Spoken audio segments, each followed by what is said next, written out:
Hey everyone, welcome to Logan's Mosh Pit. Glad to have you here.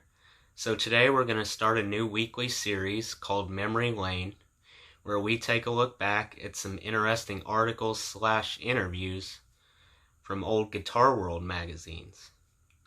So my dad has been subscribed to Guitar World magazine for about 30 years, and he was kind enough to let me borrow a bunch of old magazines that he saved over the years. So this magazine that I want to show you guys today looks like this. You can see Slash on the cover there. Now this issue dates all the way back to February of 1992. Wow, I wasn't even born yet. So I picked out an article that I want to share with you guys. It was written by Harold Steinblatt about a 5-night festival that he went to in Seville, Spain. So let's see what he has to say. I'm not going to read the whole article for you guys, just for time's sake. I'm just going to hit the highlights, so let's see what happens. It says, the highlight of Guitar Legends and the performance that generated the most excitement in Seville was the last show, Hard Rock Night. Hours before the scheduled performances by Betancourt, Vai, Satriani, Brian May, Joe Walsh, and their colleagues, black leather-clad motorcyclists began appearing in the city in great abundance. They came to town like outlaws, waiting with their bleach-blonde girlfriends for some passion and warfare at high noon-o. From the moment Joe Satriani took the stage and launched into a blisteringly fast Surfing with the Alien, the guitarists were in control, not only of any wayward impulse to compete, but of the entire show, and it was a show. By the time the last note of the group finale, the appropriate Hey Joe was sung. The audience was limp, the musicians were exultant, and the world was safe for guitars and democracy. It was, to put it simply, a great night. Besides surfing, Satriani played Satch Boogie, a lyrical Always With Me, Always With You, and along with Brian May, a stomping Big Bad Moon, for which Satch played blues harp and slide guitar. The song cooked, and somewhere, way over the Atlantic, it must have had John Lee Hooker himself boogieing with approval. Apart from his sweet, soulful playing, Satriani endeared himself to the Spanish audience with his warm persona. Weeks after his performance, he was still ebullient over the experience. When you're a performer, you receive the audience's vibe instantaneously, said Satch. It hit me just like it hit me when I saw my name on the list of invited guitarists, next to B.B. King's. Both times I thought, I'm going to enjoy this. Satriani's joy only increased after his solo set, thanks primarily to his fellow guitarists, who took turns covering themselves with guitar glory. Steve Vai strode on stage to a warm introduction by May, the evening's musical director. Welcome the genius. The words befit in drama and excess a man dressed in glittering, bejeweled black with an enormous cross around his neck and a wad of gum in his mouth. The music was dramatic too.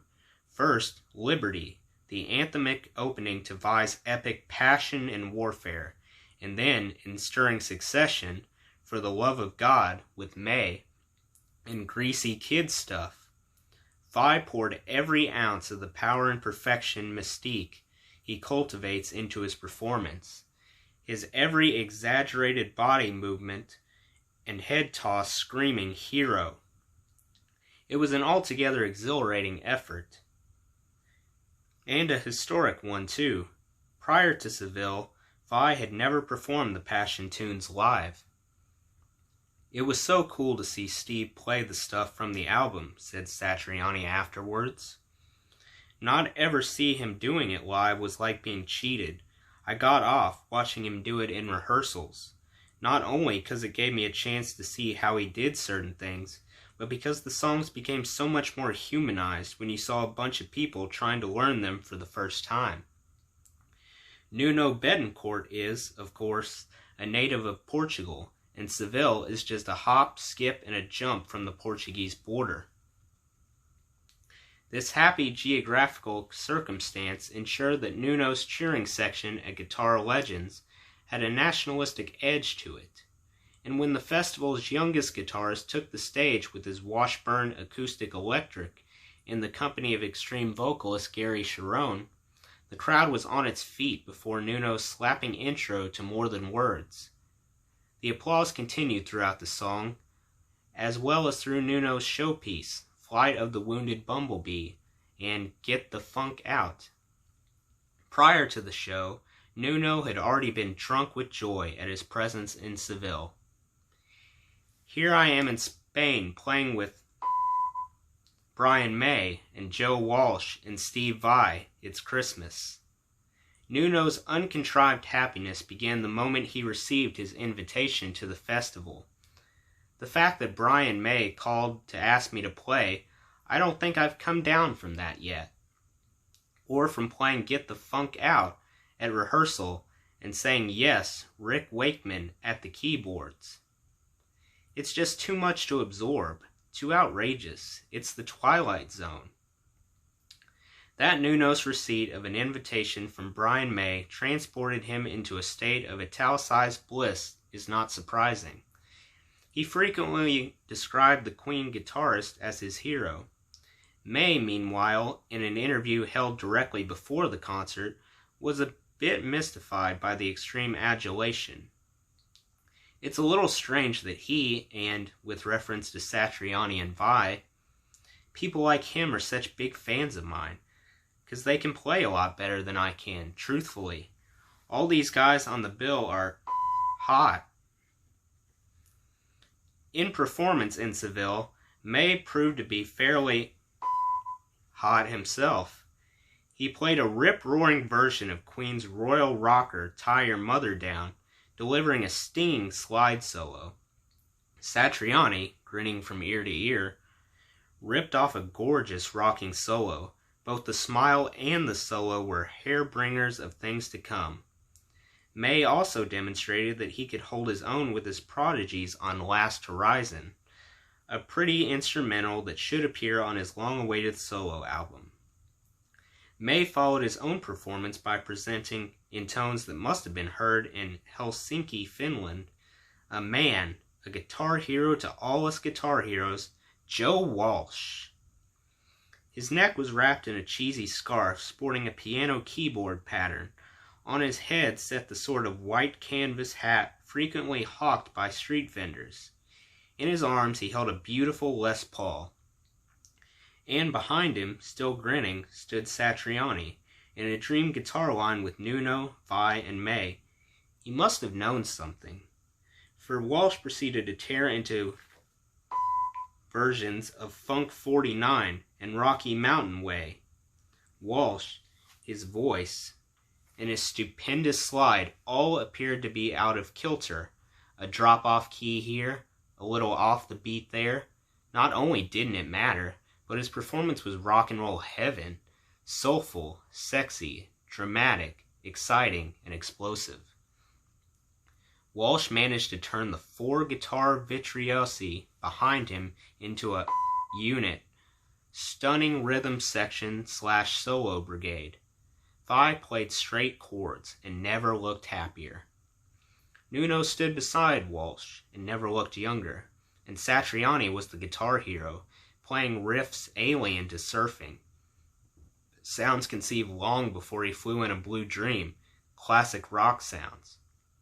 Satriani continued in the same heroic vein following Walsh's departure, right through the stirring All Right Now. Feel Like Making Love, and the finale, Hey Joe, all sung by Free/Bad Company / The Law veteran Paul Rogers. Satriani's playing revealed him to be a true master of 70s rock guitar. I don't deny it, said Satch later. That's my roots. When I hear that music, it just feels completely natural. It was the soundtrack of my youth. It's rock music, not rock and roll, not metal. One of the many pleasures Satriani experienced at Seville was the rare opportunity to play with Vi. I hadn't played with Steve since the NAMM show sponsored by Guitar World in 1988, when we played Satch Boogie and jammed on a Lydian mode in E for about 12 minutes. But this time we had great songs by Brian May, Joe Walsh, Paul Rogers, so it was more fun. It wasn't just dig into those frets and find some notes. I remember during rehearsal, Paul Rogers was singing, Brian May was playing, and Steve and I looked at each other and mouthed, "I can't believe this is happening to us." Both Betancourt and Satriani lavished praise on the head of May, who as music director of the performance was responsible for the staging and smooth implementation of the program. Nuno noted that May set an example with his behavior, leading to a serious attitude backstage. "Most people treat guitar playing like the Olympics. I can play 30/16 notes faster than you can. That's all." That was about taste and enjoying music. On the other hand, Nuno was a bit discomfited by the serious approach. There was so much politeness and respect that it was almost sickening. "You go ahead." "No, you go ahead." I almost wanted a little healthy competition coming in there. So that takes us to the end of this excerpt from the article. Really fascinating stuff. Would have been a great show to see, I'm sure. So that does it for today's video, guys. I hope you enjoyed. Be sure to like, comment, and subscribe if you haven't already. I really appreciate the support. I'll see you next time. Until then, rock on.